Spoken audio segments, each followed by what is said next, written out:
Steve, we're back this week. It's the week of the Super Bowl, so we have to record a podcast because that's how sports media works. We have to record a podcast the week of the Super Bowl.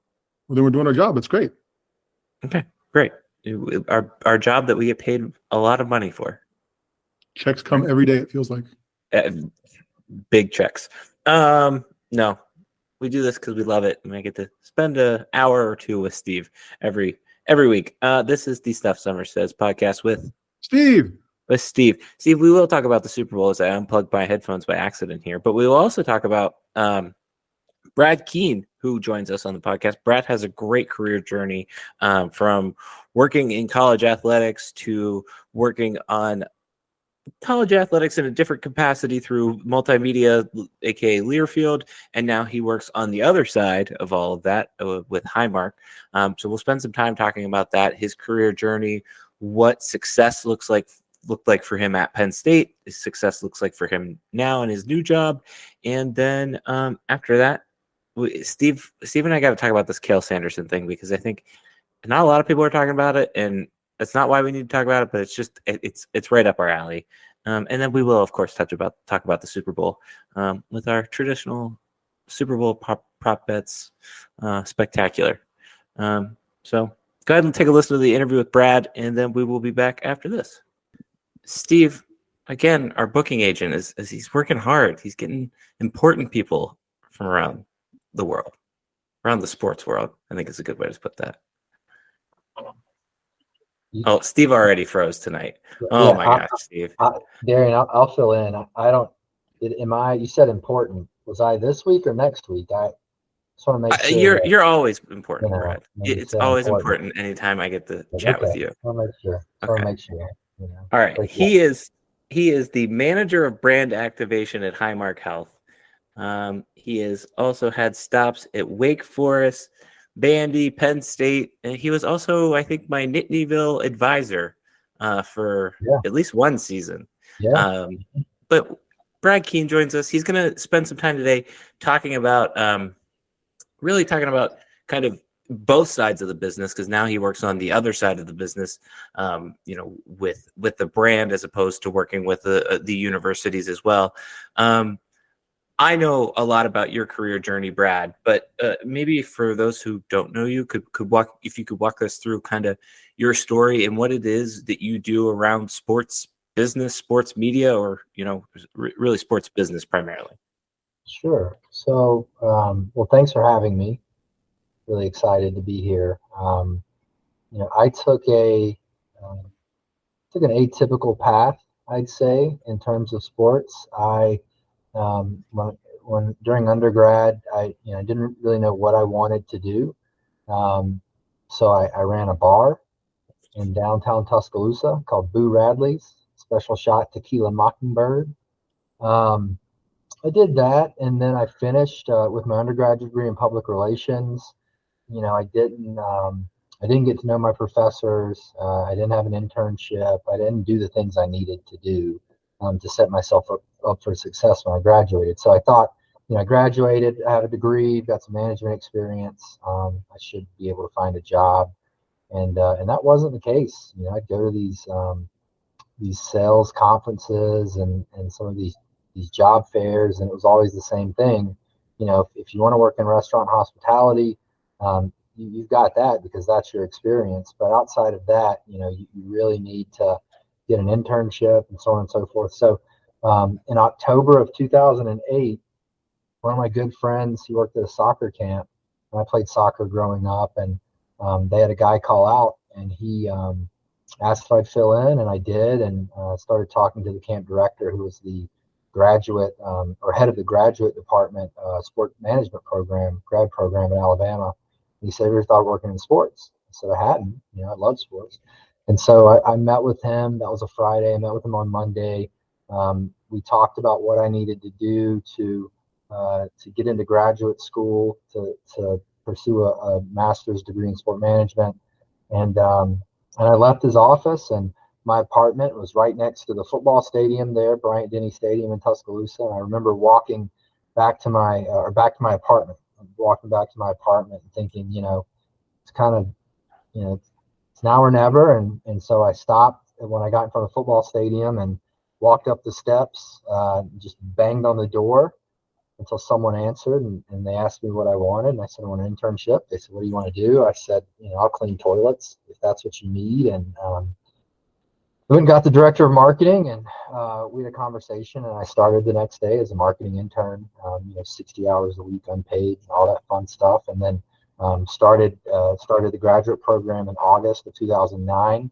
And then at that point, from that point on, landed at Middle Tennessee State in Murfreesboro as an assistant director of marketing, and then had an opportunity to go to Vanderbilt and handle football and baseball marketing efforts, which is really unique for an assistant director in the SEC to have an opportunity to do football.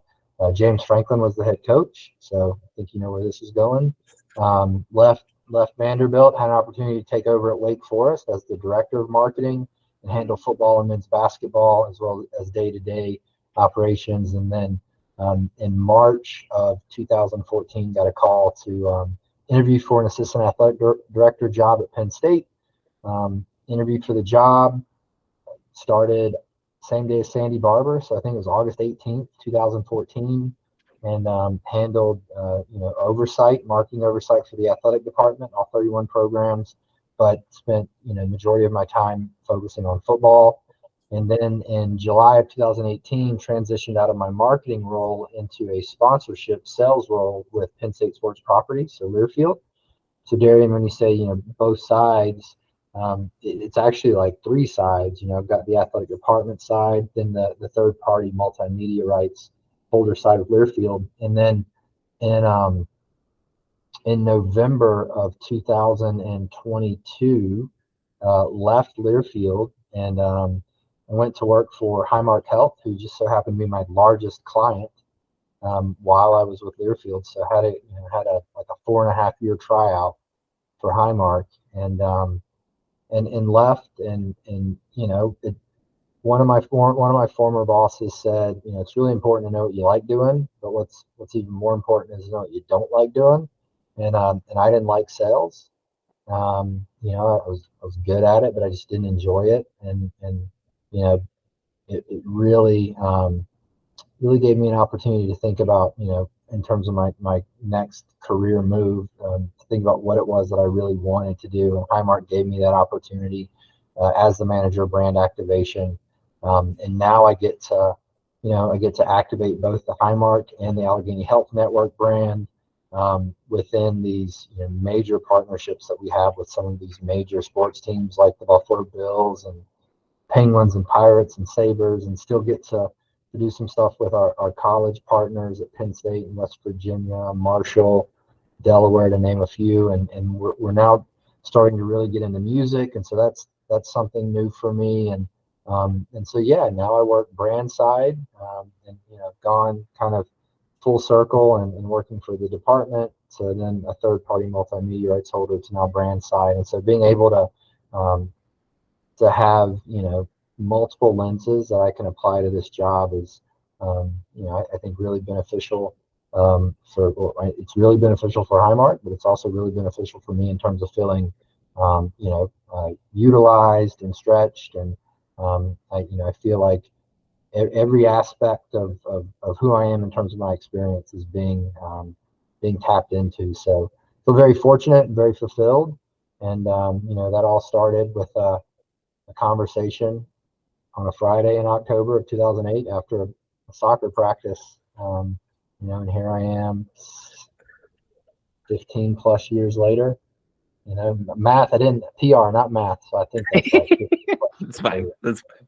This is a communications focused podcast, so we understand. We understand.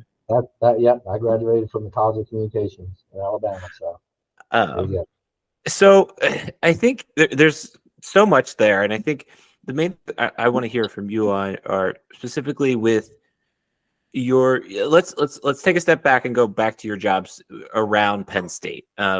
For the one where you worked for Penn State, what did your day-to-day, not necessarily day-to-day, but game day look like? And then how did that differ when you stepped into the Learfield role? Because I don't think a lot of people realize Learfield is a separate entity of Penn State in some capacity. Right. So Yeah, so game day, game day was a lot.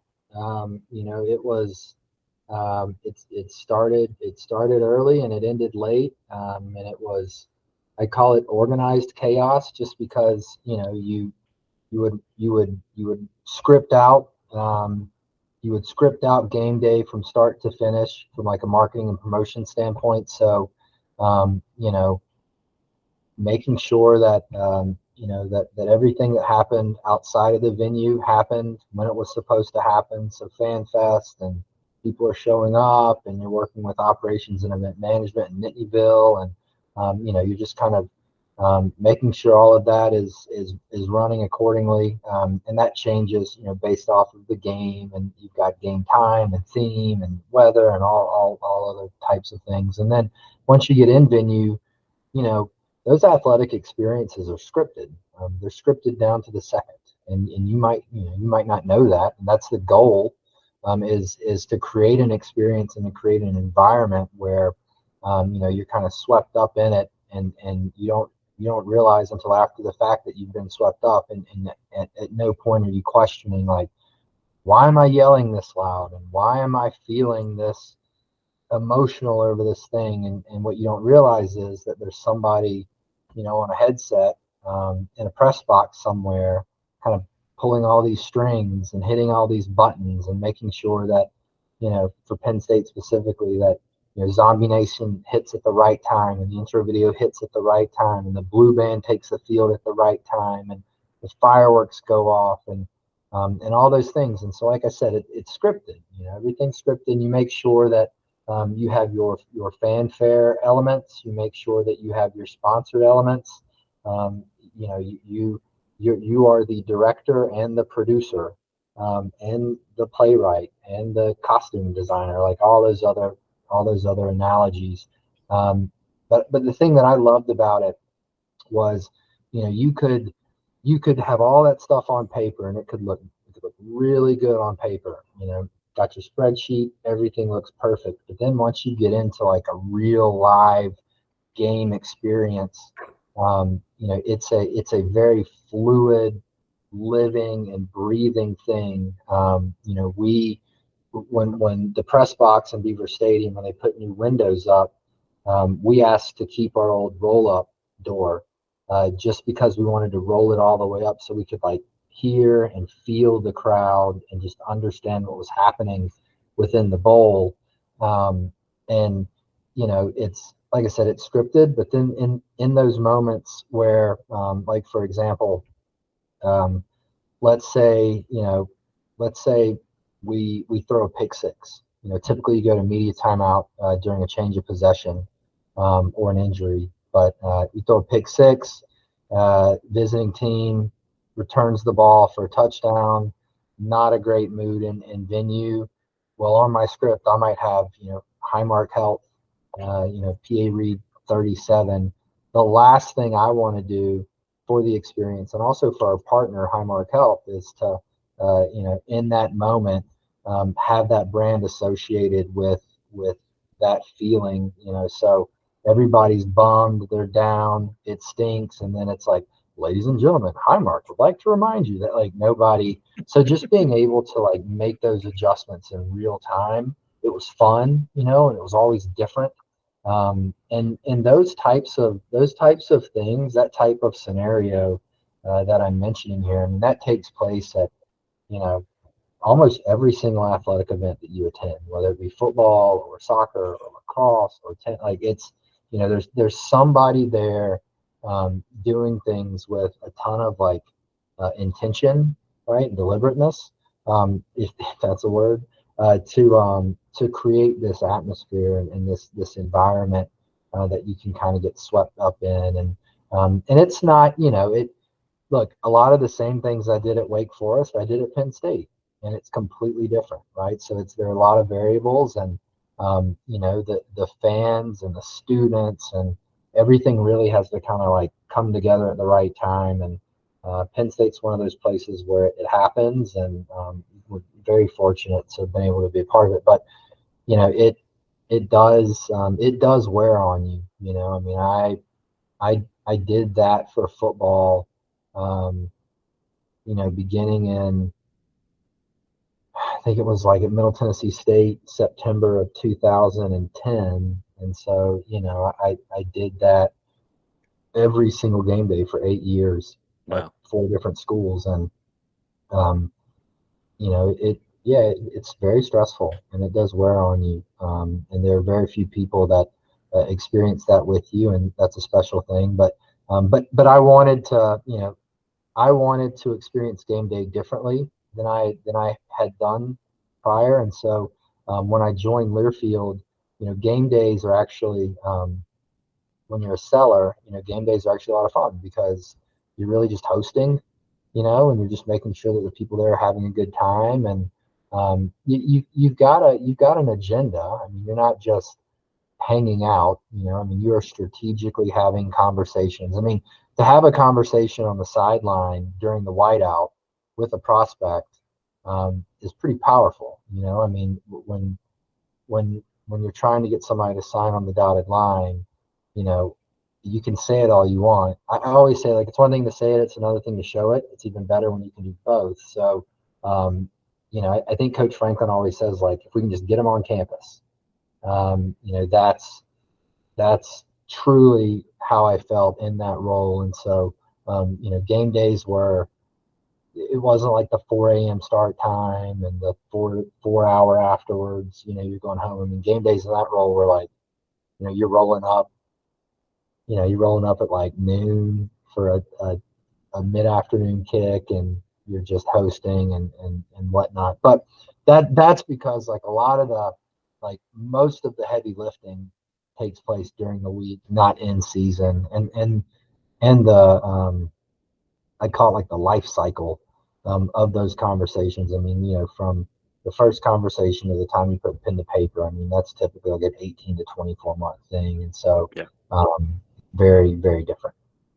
So now that you're on the other side of that second part of the equation, what is different for you about that? What is, how do you approach that kind of differently maybe than you would have going into this current role, with Highmark? So a lot of it, a lot of, when we talk about approach, like most of it all takes place beforehand and kind of in two arenas, depending on the conversation. So, let's say I'm working with one of our professional teams or even one of our colleges, right? I mean, you know, at least now until Penn State Athletics has a new multimedia rights holder. So for the time being, it's still Learfield, but still work with Learfield at West Virginia and other schools. And so, I have the ability or the know-how in terms of any maximizing the agreement. So taking the asset mix and fully maximizing it, fully realizing it, and connecting the dots. And if I feel like the dots aren't connecting the way that they need to be connecting, and when I say connecting, I mean, connecting within the agreement, but then also connecting in a certain way on game day, because I have that experience in that lens as well. Then I also have the experience and lens to navigate an asset swap in real time, or to request something of a partner that we're not getting. And then, if the partner, and I call everybody partners. So even the teams you work with, like, those are our partners. And so, if one of our partners comes back and says, hey man, we can't do this.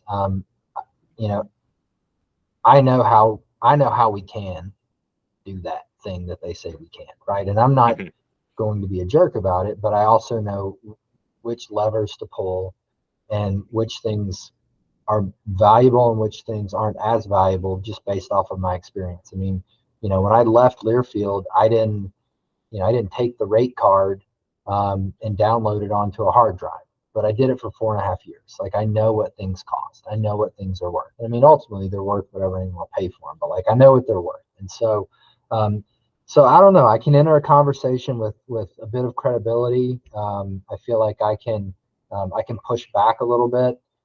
And then, once we kind of do that dance, once we do the dance with the sponsorship or the partnership unit, we then kind of have to do a dance with the marketing and the production folks, because if there's something in game that has to happen, ultimately they have to execute on what's being sold. And so what you'll find is that when you're working with a partner on an asset swap, you'll all come to some kind of agreement, but then that'll have to go to the team's marketing and production in-game entertainment unit to figure out how to get it done. And in the event they push back, similar to the sponsorship stuff, I've got a bit of credibility because I've done that, and so I can say, well, here's I can articulate in a way in which they can understand. I can anticipate questions or concerns that they'll have, because I've had those same questions and those same concerns. And so, I truly can have a positive impact on the relationship for all parties involved because of my experience. And, I actually, I don't go, maybe like a handful of times, but I get to work with all these great teams, and we have these great partners, and I get to travel quite a bit, but I don't go to the athletic events. I choose not to. I just needed a break. It's like, it's complicated. I just spent so much time doing it that I guess it's like anything, right? Like if you do what you love, that's great, but at some point it'll become work. And for me, that's what happened. I just lost my love for sport, and I just needed a break, because when I would go, if I'm in venue and I'm at a game, like I'm watching it like I'm on headset again, and I'm just critiquing everything, and I'm not able to enjoy it. So I think for me in this current role, that's the approach. A lot of it happens, in the off season, and a lot of it revolves around me kind of leaning into both my experience in sponsorship and then in marketing, to find a solution that is kind of like a win-win-win for everyone. You mentioned your experience, Brad, and I wanted to ask about the high of being in an event, but you're not going now. So what's the feeling like when you've done a good job, and what are those moments that would have been comparable to the home team making the pick six and playing the right announcement? Yeah. Well, it isn't comparable. It's the experience that I had in marketing is probably unlike anything I'll ever experience again. But I think that was, that for me, that was a problem. And what I mean by that is, not to make light of addiction, but I was kind of addicted to that high. Like I was never home. At that point I didn't have a family, but I was married. And I just knew that I couldn't control my own self to continue to do this and also be, a good husband and now a good father to two boys. And so, those experiences, are like, I'm not chasing that. I'm not chasing that. I know that I'm not going to get that. Even in sales, even when I make a big sale, that was great, but it really didn't compare. In this role, I think for me, I've set the right expectations, so I'm not chasing that. But what I am doing is, I'm redefining who I am and redefining my identity. And I'm not saying it's comparable, but this job allows me to do that and gives me the space to do that. And so some of the things that I feel really good about, I'm leading a team again, which is not something I did at Learfield. And so to be part of that process with teammates is very gift giving and gratifying. I'm learning it's my first corporate job. So, I'm learning how to navigate that, and that's exciting. We'll say something that, you could say it's comparable. So in January of 2023, I went to Pittsburgh. Highmark's located in Pittsburgh, downtown Mhm. Pittsburgh, on Fifth Avenue place. Big 33-story high rise, right? Skyscraper, whatever you want to call it. And I remember walking out of my hotel, which is right across the street, and then walking out of my hotel, and I looked up at the building, and I was just kind of like, look at you, man. Like, you made it. You had a pea coat on. I looked. I mean, I made it. Like, I felt very, I felt really good about the choices I had made. I felt really good about where I was in that moment, and felt very fortunate and appreciative. And, I think, that for me, that moment was probably comparable, if at all. But in terms of the job and some of the things we do, I mean, it's great, it's cool, but it's just different because, so much of my identity is wrapped up in something else, that isn't my job. And so, I don't know. I mean, I'm not, it's almost like vocation versus occupation, and so for me, this job has allowed me to kind of redefine and reprioritize and diversify my identity.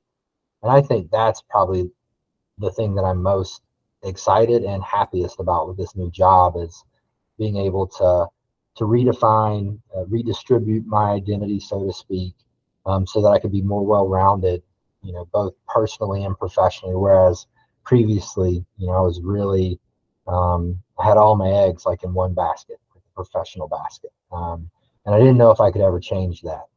And thankfully, this job has given me the opportunity to do that. It's cool. When you talk about in your new role now, you know what the prices are, what this advertisement on the scoreboard costs, type thing.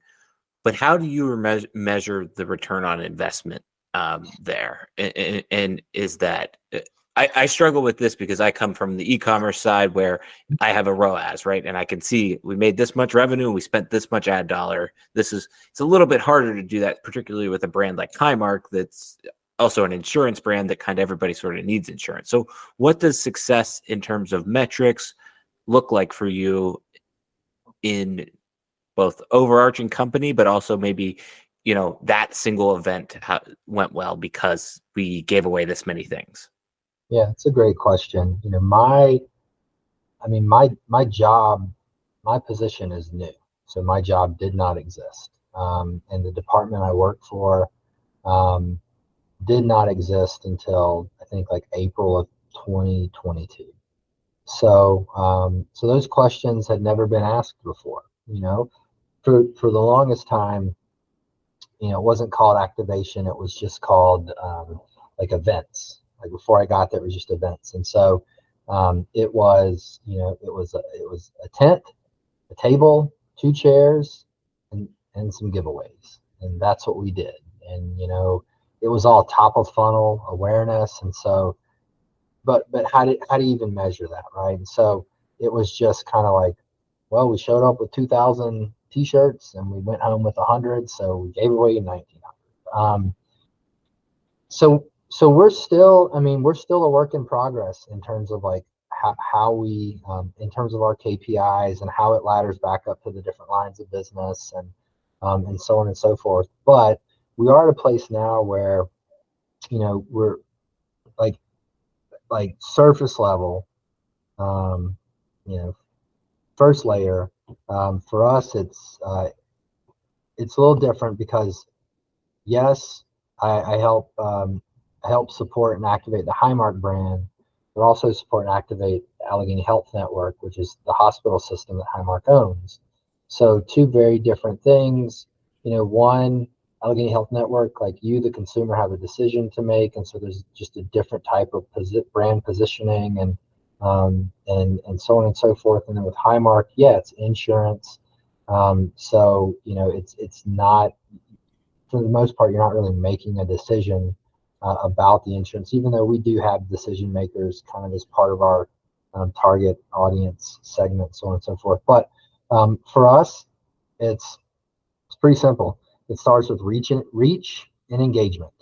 And then, we put a percentage on it. So Highmark, the insurance side, we are in, we are in 4 states, and those states are broken down into markets. And so we cover all of West Virginia, all of Delaware, and then Western PA, Central PA, just entered the Philadelphia market. So Southeast PA, Northeast PA, Western New York, Northeast New York, and then Erie. And I'm sure I'm forgetting something, but we look at those markets and we take the total DMA from each market, and we assign a percentage to it and say, okay, we at a minimum have to hit a certain percentage of the DMA population within the market. And then of the percentage we hit, we need to engage with, I think our metric's like 2%. So we need to engage at least 2%. So a lot of the stuff we pull from, we are pulling from like, some best practices and benchmarks in terms of just media buy. A lot of like, we compare ourselves to direct mail as well in terms of some of those numbers, but reach and engagement. And then we've just started introducing, some data capture.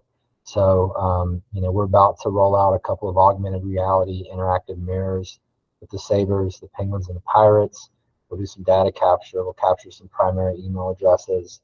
We've got some things that capture phone numbers. We don't know what we're going to do with this stuff yet, but first we're going to capture it, and then we're going to tell a story in terms of how we're supporting some of the lines of businesses, and basically hand these leads over once we cross-reference members versus non-members. But to kind of go back to your question, I mean, right now we're simply looking at reach and engagement, and then.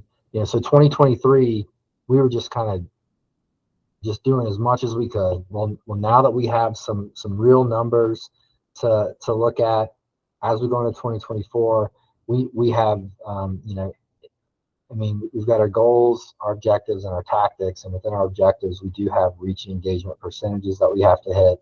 And then we know which tactics we can use to meet those, because we have a year's worth of data to pull from. And then, when we're doing projected reach for certain activations, we'll do that on the front end, and then on the back end, after the activation, we evaluate. We'll go in and we'll look at impressions and those types of things. And we could always boost.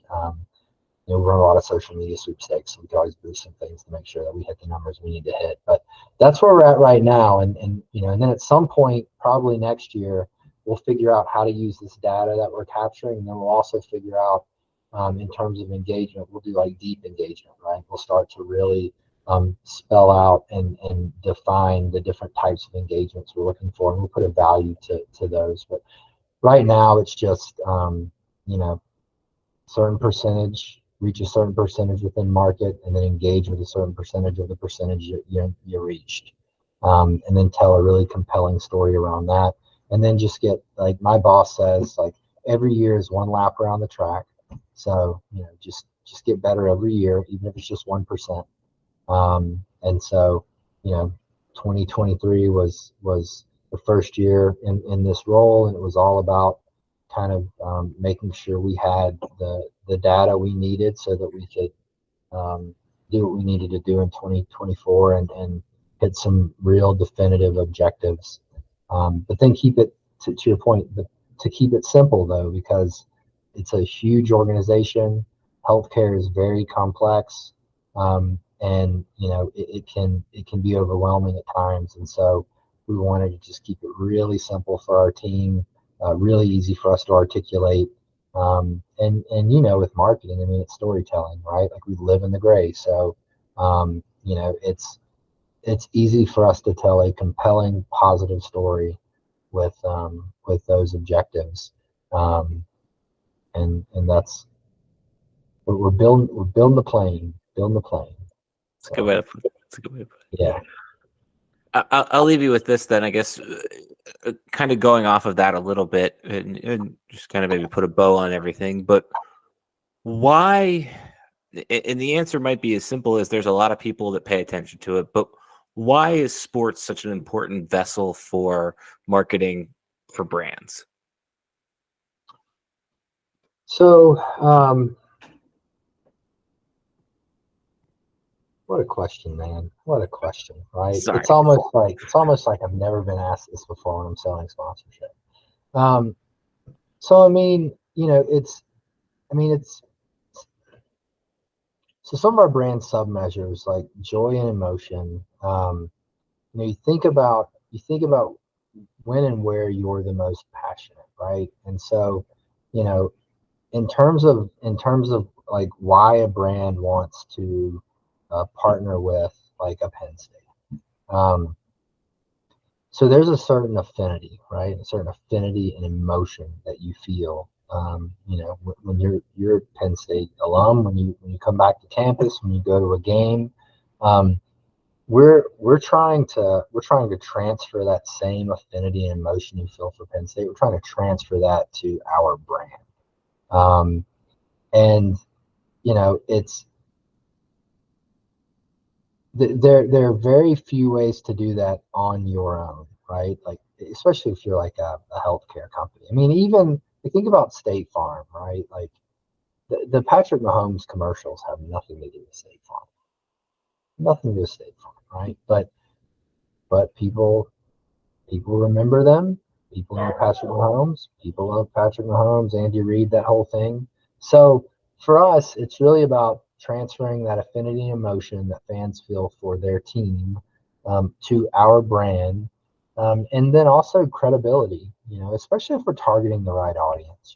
If we're talking Penn State to Penn State fans, or if we're showing up, as a supporter of Penn State to Penn State fans, there's this credibility that exists. I used to always say, like never talk to strangers. That's the saying, right? Like never talk to strangers. Well, when you partner with a brand like Penn State and you're talking to Penn Staters, you're no longer a stranger. It's almost like you're like Highmark's the new kid at the high school and Penn State's the cool kid, and they invite you to sit at the cool kid table. And so now you're the cool kid. So like, it really, that's a pretty simple way to put it. And that's for us, that's why we do it, and why we show up here is, we know that, health insurance isn't cool. Like nobody thinks health insurance is cool, but everybody loves Penn State or the Buffalo Bills or the Penguins or whomever. And so, we use these brands as cover, to kind of help tell our story. And you'll see this with a lot of our stuff, especially since I've gotten here. When we work with a team and we do an on-site activation, or we run a social sweeps, or even, the stuff we do in venue and in game, it doesn't look like Highmark. We don't want it to look like Highmark. We want it to look like the Bills. We want it to look like Penn State, so on and so forth. Because that's the stuff that fans are going to pay attention to. And then if we can be smart and strategic with how we show up in that moment with that brand, like that's what we want to do. You know what I mean? We want you, the fan, to have that feeling you feel towards your alma mater and your team. We want you to be experiencing that, and in that moment when you're experiencing that, we want to capture just a little bit of that, by just like showing up. And so, so that's, I think like that's a big reason why we do it. That's why we're doing the music stuff as well, because we know that in those moments those are probably some of the most joyful moments, and you're at your happiest, and we want to tap into that. And we want to kind of ride the coattail, so to speak. And that's really why we do it. We could certainly, we could go buy a bunch of impressions, and we could, we could cast a really wide net in terms of the funnel, but for us, this is where we want to show up. And then the last thing I'll throw out there that we're just now kind of starting to explore, especially in the Philadelphia market, is it's also a unique way for us to show up in terms of community and community support, and just extend the relationship beyond the game and the game day experience and the sport itself. It allows us, because everyone in the community also loves Penn State or the Bills or whomever, and it allows us to tap into and facilitate, support, some really amazing stories. I think last January, there was a gentleman, a mechanic in Buffalo, and it was in the middle of a blizzard, and his car broke down. The mechanic's car breaks down. It was in the middle of the blizzard, and he went door to door offering people money to come in, and no one let him in. So he broke into like an elementary school or junior high or something. Well, then he also saw like a couple dozen people stranded as well, and he went out and he saved their lives. Like, he brought them out of the blizzard into this school, and we surprised him. Thurman Thomas is someone we work with the Bills, and we surprised him with Super Bowl tickets at his shop, for being a hero. And because we partner with the Bills, we're able to do those types of things that extend beyond game day and extend beyond the typical asset list or whatever. And that's a great story to tell. But man, on the back end of that, I mean, that story, that gentleman was on Good Morning America and CNN and Fox. I mean, we realized over $12 million of like unpaid media. Wow. Right, just because of that. And so there are a lot of reasons why we partner with teams, and we feel really good about the relationships and the partnerships we have. And like I said, in music, we're just getting started, but everyone's different. I mean, everyone's got their own reasons for doing it, and why. And but for us, it's really just tapping into that affinity and that emotion, and really partnering with the team to kind of like go all in on what that team's all about, and really be part of that community. Awesome. Cool. That's all I have for you, Brad. I really appreciate your time and kind of giving us a little bit of insight, peek behind the curtain, because this is something Steve and I talk about a lot on this podcast. So, you have anything you want to plug? We always ask people if they want to plug something. I guess you can plug Highmark here. Count our views as unpaid media. You want to plug some warmer weather, man. Blizzards. Yeah. Like, you need some warmer weather clients. Yeah, I know. I know. Tell me about it.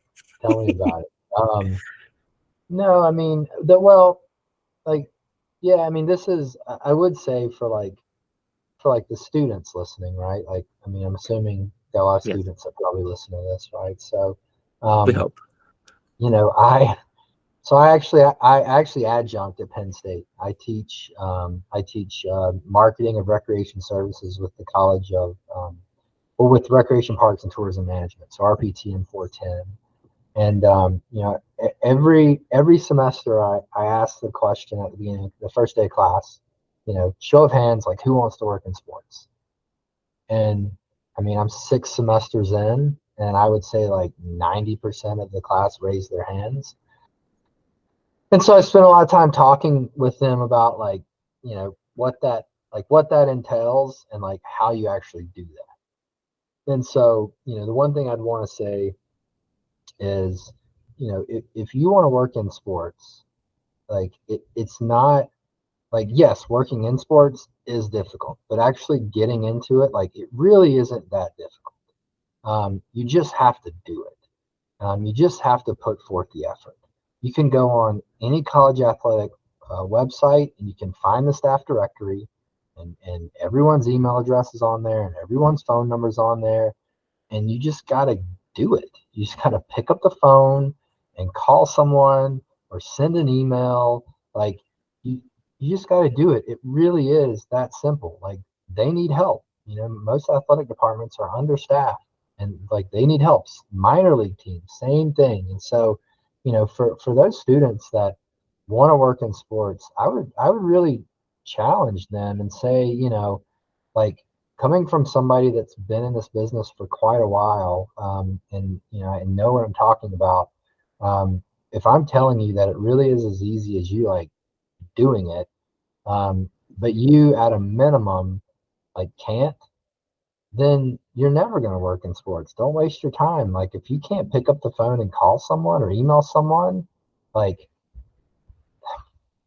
then it's not going to happen.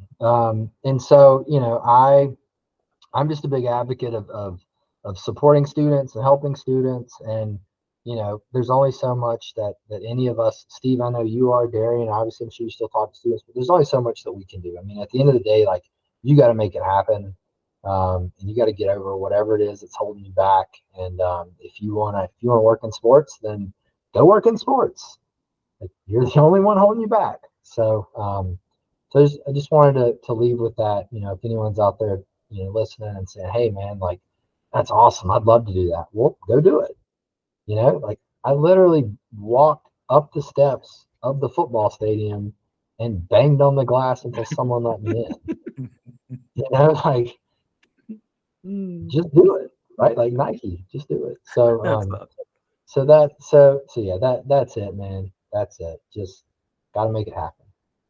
That's good career advice from Brad. Yeah, I didn't expect to get any career advice today, and here we are with Brad giving career advice. So, well, thank you for joining us, Brad. Thank you for the career advice. Thank you for joining us. Yeah, no, thanks for having me. It's a lot of fun. Really appreciate it, and hope you guys will have me back. Steve, I think the main thing that stood out to me was the emotion that comes into his job, and really all of his job, and how it is, whether you realize it or not, those types of people that help create that emotion at a sporting event. So that was really interesting to hear about. And I think the other thing that was interesting to hear about was his career journey of kind of going from college athletics to kind of college athletics to really the opposite side, but still being, tied in. What were some of your takeaways from our interview? I think it reaffirmed to me that Brad Keene is one of the best dudes I know. I mean, just in terms of you going from Tequila Mockingbird shots, right, in college, right, managing the bar and probably doing them well. We just didn't follow up to see how good he made that drink, to scripting and stuff for Penn State football, which he talked about, and how that's that man behind the curtain thing, to the decision he made in terms of, hey, this is my family life and I want to be in sports, but this is how I want to do it. And this is what's going to be best for me. And he's a great idea guy, a smart guy, down to earth. He's the kind of person I'm glad is in sports in some way. And I think where he's at is kind of the perfect fit for what he does now. So it was just good to hear him talk about that stuff, because I just like being around good people, and he's one of them. I think the thing that was interesting for me to hear was, like they, in his role now particularly, it isn't, sometimes we get wrapped up in like, oh, it's big corporation, big whatever. No, they do pay attention to how people, like how their brand is evoked and tied with other brands. And I think the other thing that stood out to me was, really like you just said there, like his thought process is the way he walked through kind of the what a return on investment looks like for them, or not necessarily return on investment, but success looks like for them. I don't know if I would have thought it through that way. And I think some of that's obviously from his career experience, but I think it's just looking at it differently, because I think when you can look at it differently, you succeed, you do better. And so I think that's what we got from Brad. Yep. I think the line about treating everybody as a partner is kind of true to who he is. And I think that's great when someone's doing that, as opposed to knowing you're the guinea pig for whatever they're doing. In Brad's case, it's okay, how do we make this a 3-win situation instead of a win-win? And I think that's wonderful. Yeah. Open and honest there. Okay, cool. Anything else you want to discuss with that interview? Nope. Glad we had him. Good dude. Okay. Good get by our booking agent, as always. Again, we'll play more. Okay, we'll play more. Okay, we have to talk about this article from our dear friend Mark Wogenrich. In case you missed it, which I didn't, I saw a little bit of coverage on this, and it surprised me in so many different ways. And yet I also disagree and agree with some of it. We're going to get all of our feelings out here about it. But so from Mark Wogenrich and his all Penn State FN website, there's a headline is Penn State Wrestling turns up the volume on awkwardly quiet rec hall. And it walks through Cael Sanderson's comments at a press conference this week after the Ohio State match, and kind of Cael calling out Rec Hall for being, quote, awkwardly quiet. He says Rec Hall is like awkwardly quiet. We need to make some noise in there. I did hear a couple of people saying, turn off the music. If people made more noise, we would turn the music off. It's just so quiet in there.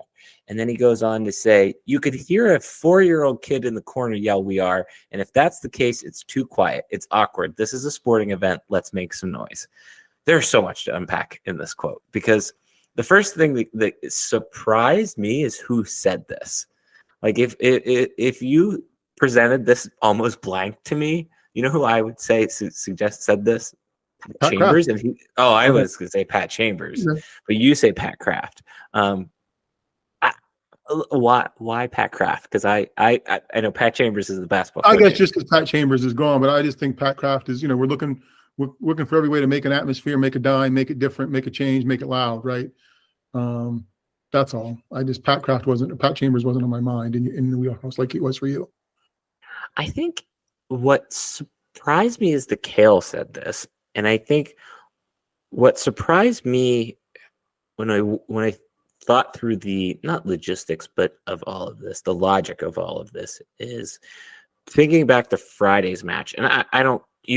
Steve pays a lot more attention to wrestling than I do, so correct me if I'm wrong. But I watched it on TV, and the first match ends in a controversial decision, replay review, essentially.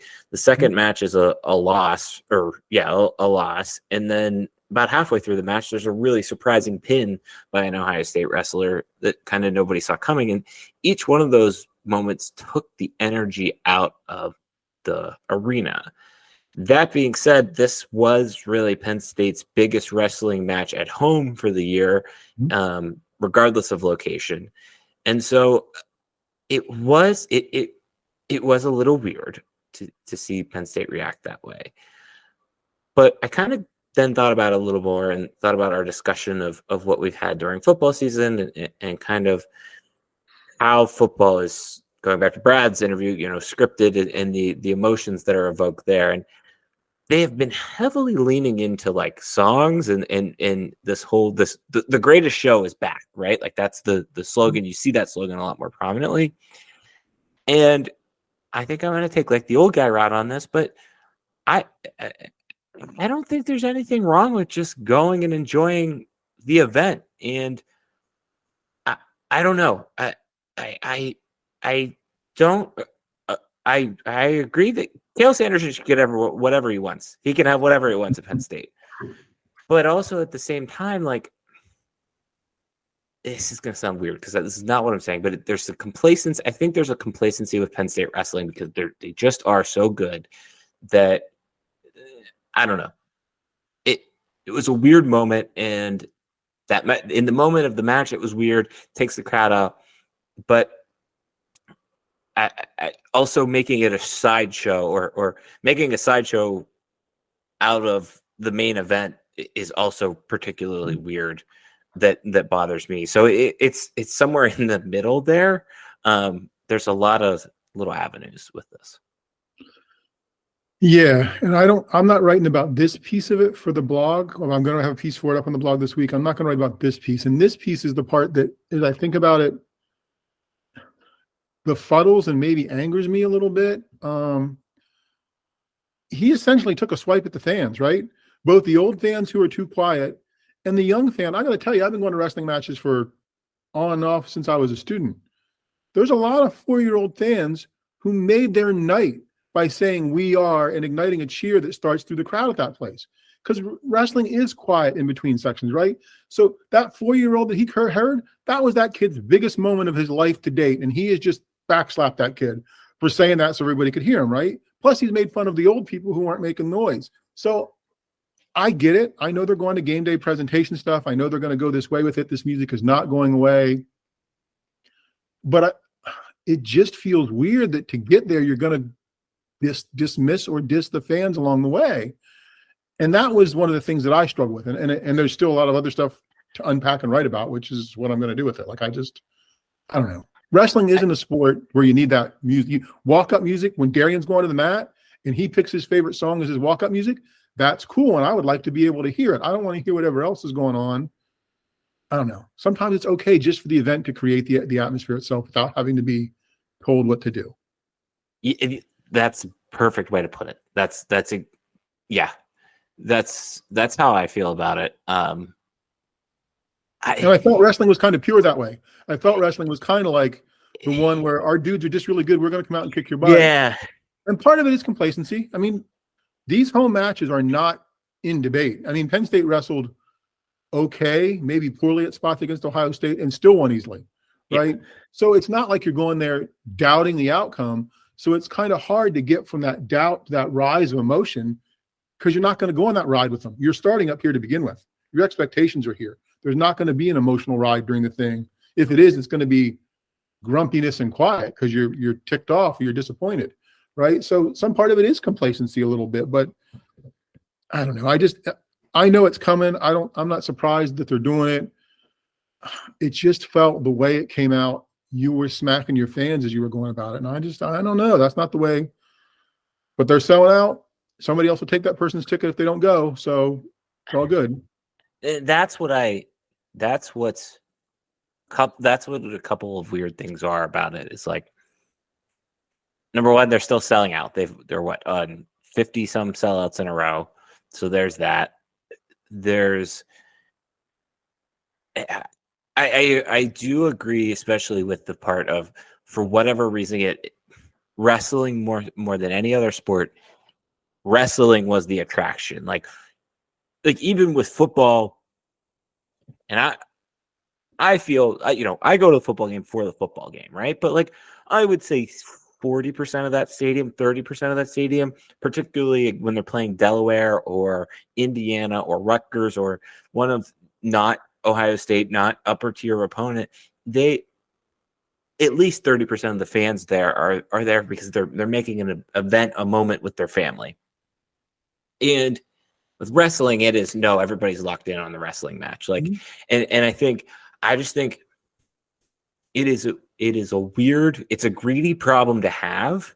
And I think that's kind of what he's maybe alluding to. I don't know if he necessarily alludes to it. I don't know if that's the correct word, but he calls it out, or at least it starts to acknowledge the elephant in the room a little bit of like, okay, like this is, like you said, like if football is 20 feet between expectation and reality, wrestling is 5 inches between expectation and reality of what you're going to get. And it's hard to kind of be fired up about that. And I've been thinking about that, particularly for whatever reason, that with this wrestling season, and maybe it's just because I have a blog and we have the blog and kind of have an opportunity to think about it a little more. But yeah, I don't know. It's still going to be the hottest ticket in town. It's still the hottest ticket in town. Like if you sell one of your tickets, you're going to make money on it, type thing. So I don't know. I don't mind it, but I understand what he's saying. I'm also okay with him playing the music, but also make some noise. Just don't be ungrateful for what I think is what he's trying to say here is don't be ungrateful for what he's had. But I do think like particularly the 4-year-old kid thing, you're right. Like that was a big moment when you were a little kid. That was that kid, right? Yeah. And it's that way through generations. And I think they've fixed some stuff with wrestling through the years. My biggest gripe was, and I think they changed it a couple of years ago. They used to, because wrestling tradition is that if you can't hear the clock counting down, there'd be a kid that would hit you with a towel, hit the back of the official with a towel to let them know the clock got down. Well, we're in Rec Hall or the Jordan Center. Those horns are loud enough for those folks to hear. Plus, there's 2 officials, but there'd still be a girl, like a college student from the booster club, following along with a towel on the outside of the mat with 16,000 people watching. It always looked low budget, and I think they've finally gotten rid of that, which is great for presentation. They still have to figure out bout scores in the Jordan Center when they do it. So sound is like the least of their problems, but this is all sports marketing, sports presentation, sports making a sporting event a show. And I think sometimes a sporting event can just be a sporting event. Yeah. Yeah. And I think particularly with how good wrestling is, doesn't need to be. Okay. Do you feel a little bit better that you got that off your chest? I know. Yeah, I'm ready to do some betting. Let's go. Tell me what I'm losing money on Super Bowl. Okay. All right. Our Super Bowl prop bets this year are brought to you by, well, we don't have a sponsor, number one. Number two, some of them are the traditional ones, and then some of them I made up. So are you excited? Okay. Yes. All right, good. Coin toss. Who wins? Heads or tails, you mean? Yeah, sorry, that's what I meant. Heads or tails. Oh, I said I forget how coin tosses work. tails. Tails? Okay. Well, is there going to be a tail, or do we know if it's like have they gone to the teams? I guess they haven't gone to the teams. Well, here's how we'll do it. If it's like Chiefs one side and 49ers the other side, the team that loses is tails. Because okay. So we'll figure it out. All right. The traditional Gatorade color. Yellow. You've gone with yellow, I think, every time we've done this.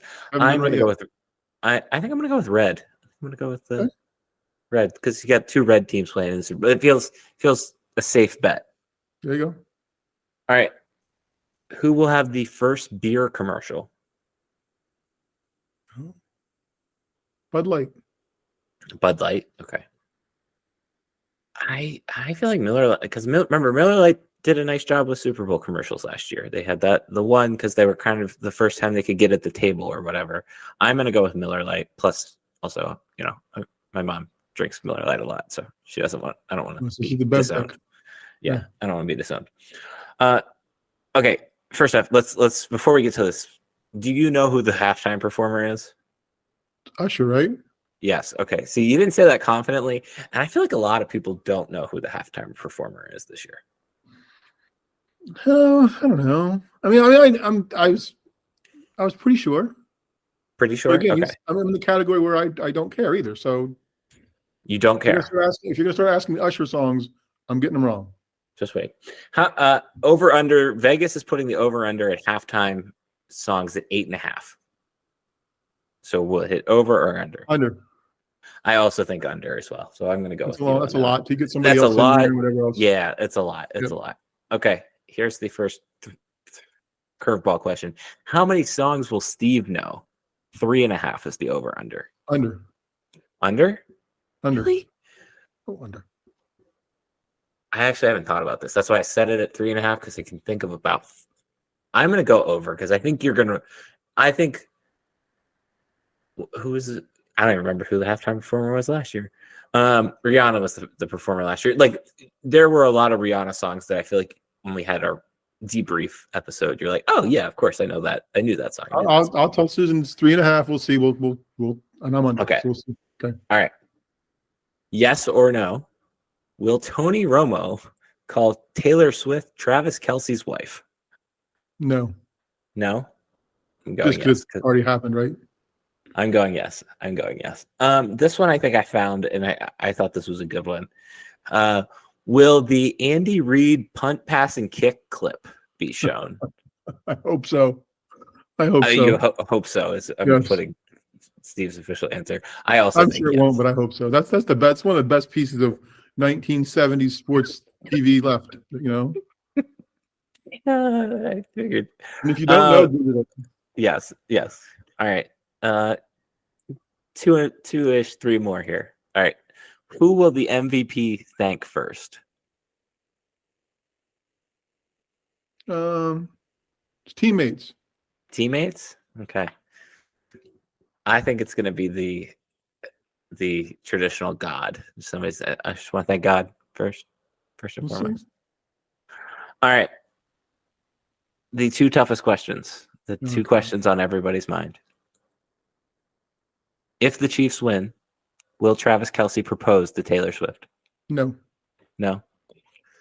I think you know what? I think I've decided in this moment. I think yes. And that's not to be. He's not going to do that in the Super Bowl. No way. I Or think the aftermath. I think they're gonna get caught up in the emotion. It's been America's love story. Why not? All right. Last question. Who will win the Super Bowl? I think the 49ers win.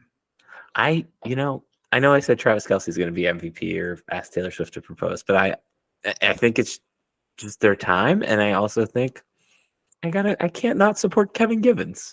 Pride of There you Altoona. go. That's true. Altoona boys. That's true. Good you. No, I wouldn't be upset if the Chiefs won. I don't have any. Yeah, they're likable enough group. I just think the 49ers. This might be their time. Might be their game.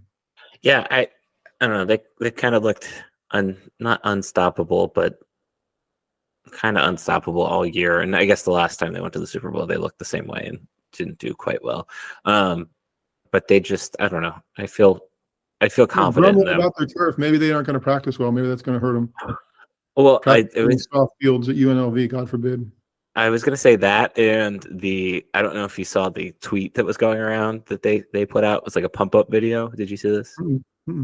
So they put out like a pump up video. How every team does, like pump up. Yep. And the caption of the pump up video was against all odds, and the 49ers have been favored in 19 of 19 games. I was going to say, maybe they're playing the Michigan. Maybe it's the 49ers against everybody. Yeah. We should spend some time on that because I have opinions on that annoying phrase. So okay, all right. There's our Super Bowl picks. We'll digest and break down the Super Bowl in our traditional game commercials and programming production format. I gotta watch commercials and be prepared for that discussion. Okay, yes, good. Homework. God, you've got a lot of homework. All right, this week's Old Guy Young Guy is Super Bowl themed, and I want to know, and I think I know your answer on this, but I don't know I know my answer on it. I don't know if I know your answer on it. Is this week's Old Guy Young Guy is the Super Bowl party dead? No, it's just made over. It's changed a little bit, but Super Bowl it was hurt by COVID, right? It was hurt. It was hurt by. I had some 30-something this week tell me sobriety is now a new big thing among a certain age group of people. So those things aren't helping it, but it is still.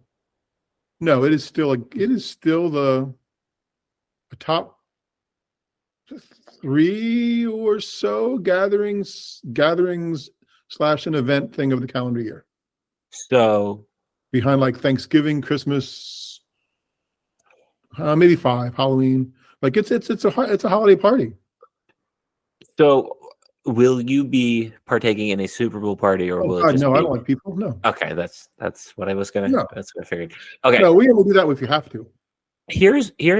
I was thinking about this earlier, and I don't know why this popped in my head, but like you said it there, like it used to be before COVID primarily, and maybe it's because I moved away, right? Like moved away. Even in college, we always still got together and watched the Super Bowl. We watched it at least one dorm. Or at least somebody's apartment, as many people could kind of cram in. But I was thinking about this, like the Super Bowl used to be, there are certain holidays where you're guaranteed to see a family member, like your one uncle that you don't really get to see. And it's always like that. The Super Bowl is one of those for however many years. And it kind of, I don't know. I don't know a lot of people my generation that are going over to a friends or families in the same way we used to watch Super Bowl. I think everybody just kind of wants to go sit on their couch. Like I hate watching the Super Bowl with anybody that isn't my wife and my dogs. Yeah, because it was always tough, right? When you couldn't watch it, when people wanted to have something else going on that was I want to watch the game. I want to listen to the commercials. I want to listen to the halftime show. I want to. No, and the NFL would be okay with that, right? Because more TVs, right? Fewer people together, more TVs, more viewership in terms of devices turned on. I don't know. I mean, because now that you say that, I guess I don't know a lot of people that are doing it, and probably like a church or social group would do one somewhere. We invited people over, they're out of town. Like, so we would have had a couple here, but they're going to be out of town. I still think it's top 5 or so of event. I don't know. Maybe I'm wrong. Let us know, folks. What was the last time you watched a Super Bowl with in a communal setting, I guess? It's been a while for me. Probably 3 years ago. trying to think. I don't know the game, but it's been 3. Like last year, Chiefs beat somebody, right? So it was just us. Probably like 3 or 4 years ago. Maybe it was pre-COVID. Honestly, it would probably been pre-COVID. Now that I say that, so 4 or 5 years. No, I'm just curious. It's a good topic. All right. Good question. That's it for this week's show. Look out for Steve's Cael post this week. I'm eager. I'm excited. Just based off some texts he was sending me today. We will be back next week. Appreciation for his success as a wrestler. That's all it is. Okay. All right. Then we will be back next week to recap the Super Bowl, like always, kind of our traditional one of our cornerstone episodes of the podcast. Thank you to Brad Keene for joining us. A great conversation, really interesting conversation. We do appreciate that. In the meantime, we've got a website. It's called StuffSummerSays.com. On that website, there's a section which Steve will publish something to probably this week called With Steve. We have email addresses. Mine is Darian at StuffSummerSays.com. Steve's is Steve at StuffSummerSays.com. 5 stars, thumbs up, all of that. We really appreciate that.